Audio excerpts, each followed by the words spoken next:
اپنے خوابوں کی حفاظت کریں۔ مونٹی نامی بچہ ایک غریب گھرانے کا لڑکا تھا۔ اس کا غریب باپ گھوڑوں کی رکھوالی کا کام کرتا تھا۔ کبھی وہ ایک استبل میں جاتا، کبھی دوسرے استبل میں جاتا، اور دہاڑی کے طور پر وہ دوسروں کے گھوڑوں کی رکھوالی کیا کرتا تھا۔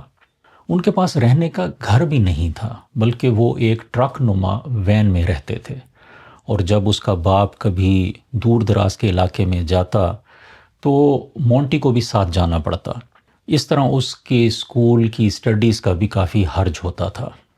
ایک دن مونٹی کی کلاس ٹیچر نے اسٹوڈنٹس کو ایک مضمون لکھنے کے لیے دیا۔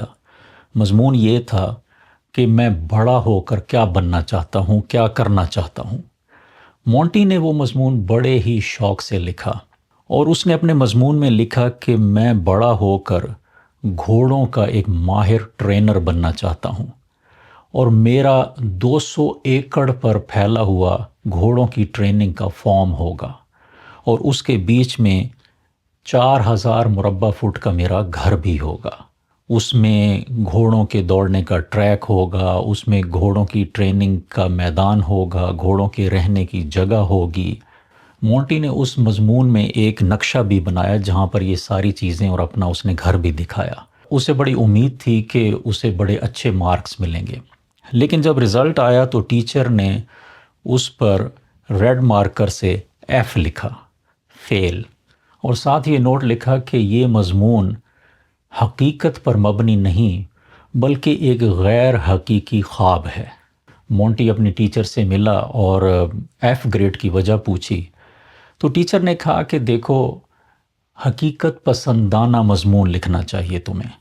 تم ایک غریب گھر کے فرد ہو، تمہارے پاس گھر بھی نہیں، پیسہ بھی نہیں، اور 200 ایکڑ پر ایک فارم بنانا یہ ایک محض خیالی بات ہے جس کا حقیقت سے کوئی تعلق نہیں۔ اگر تم اس مضمون کو دوبارہ لکھو اور حقیقت پر مبنی کوئی مضمون لکھو تو میں تمہارے گریڈ کو کنسیڈر کر سکتی ہوں۔ مونٹی وہ مضمون لے کر گھر آیا اور رات بھر سوچتا رہا۔ وہ سوچتا رہا کہ وہ کیا مضمون لکھے، کیسے دوبارہ اسے لکھے۔ لیکن اگلے روز وہ ٹیچر کے پاس گیا اور اس نے وہی مضمون واپس کرتے ہوئے کہا، "You keep the F grade and I will keep my dream." یعنی دوسرے لفظوں میں، آپ اپنا یہ ایف گریڈ اپنے پاس رکھ لیجئے اور میں اپنا خواب اپنے پاس رکھتا ہوں۔ یہ کوئی فرضی کہانی نہیں بلکہ ایک سچا واقعہ ہے، اور یہ لڑکا مونٹی یہ بڑا ہو کر واقعی دنیا کا مشہور ترین ہارس ٹرینر بنا، جسے اب دنیا مونٹی رابرٹس کے نام سے جانتی ہے۔ مونٹی رابرٹس نے گھوڑوں کی ٹریننگ کا ایک نیا طریقہ ایجاد کیا جسے جوائن اپ میتھڈ کہا جاتا ہے۔ اس میں گھوڑوں پر تشدد کرنے کی بجائے ان سے کمیونیکیٹ کیا جاتا ہے، جیسے کہ ان سے کسی طرح بات کی جاتی ہے، اور اس طرح گھوڑوں کو سکھلایا جاتا ہے۔ اور مونٹی رابرٹس کا یہ طریقہ اتنا کامیاب ہوا کہ دنیا بھر سے اسے گھوڑوں کی تربیت کے لیے اس کی خدمات حاصل کی گئیں۔ ہالی ووڈ فلم انڈسٹری، جہاں پر کئی فلمیں ایسی بنائی جاتی ہیں جس میں گھوڑے ہوتے ہیں، تو فلم انڈسٹری نے بھی گھوڑوں کو سکھانے کے لیے مونٹی رابرٹس کی خدمات حاصل کی۔ دنیا کی بڑی بڑی یونیورسٹیز نے مونٹی رابرٹس کو لیکچرز کے لیے بلایا، یہاں تک کہ ملکہ برطانیہ کوئین الزبتھ II، اس نے بھی اپنے گھوڑوں کی تربیت کے لیے مونٹی رابرٹس کی خدمات حاصل کیں۔ اور پھر مونٹی رابرٹس نے واقعی اپنا خواب پورا کیا، اور آج اس کا گھوڑوں کی ٹریننگ کا فارم 156 ایکڑ پر پھیلا ہوا ہے، اور اس کے بیچ میں مونٹی رابرٹس کا گھر ہے جو کہ 4000 مربع فٹ کا گھر ہے۔ مونٹی رابرٹس کی یہ کہانی کئی کتابوں اور رسالوں میں شائع ہوئی، اور مونٹی رابرٹس خود بھی اپنی یہ کہانی سناتے ہیں اور کہتے ہیں کہ اپنے خواب کی حفاظت کریں۔ اب اس واقعے میں چند باتیں غور طلب ہیں۔ ایک تو یہ کہ مونٹی رابرٹس کی ٹیچر نے اسے کہا کہ اس کا یہ خواب غیر حقیقت پسندانہ ہے۔ ٹیچر کی یہ بات غلط تھی۔ مونٹی رابرٹس کا خواب بہت بڑا تھا لیکن غیر حقیقت پسندانہ نہیں تھا، اور ایک بڑے خواب اور ایک غیر حقیقت پسندانہ خواب میں فرق کو سمجھنا بہت ضروری ہے۔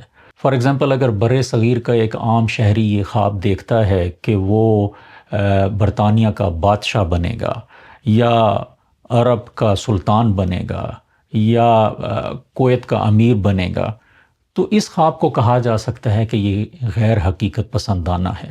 لیکن اگر فٹ پاتھ پر بیٹھا موچی اگر یہ خواب دیکھتا ہے کہ اس کا ایک جوتوں کا بہت بڑا کارخانہ ہوگا، تو یہ خواب غیر حقیقی نہیں ہے، یہ بڑا خواب ہے۔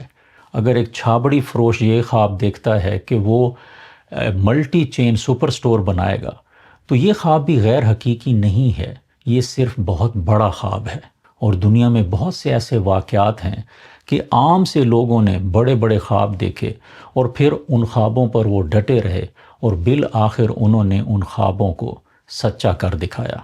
ہاں، یہ بات بھی درست ہے کہ سب کے سب خواب پورے نہیں ہوتے۔ حالات، وسائل، مجبوریاں، یہ سب چیزیں راستے کی رکاوٹ بن سکتے ہیں۔ لیکن یہ بھی یاد رکھنا چاہیے کہ جو خواب پورے ہوتے ہیں وہ انہی لوگوں کے خواب ہوتے ہیں جو اپنے خوابوں کی حفاظت کرتے ہیں۔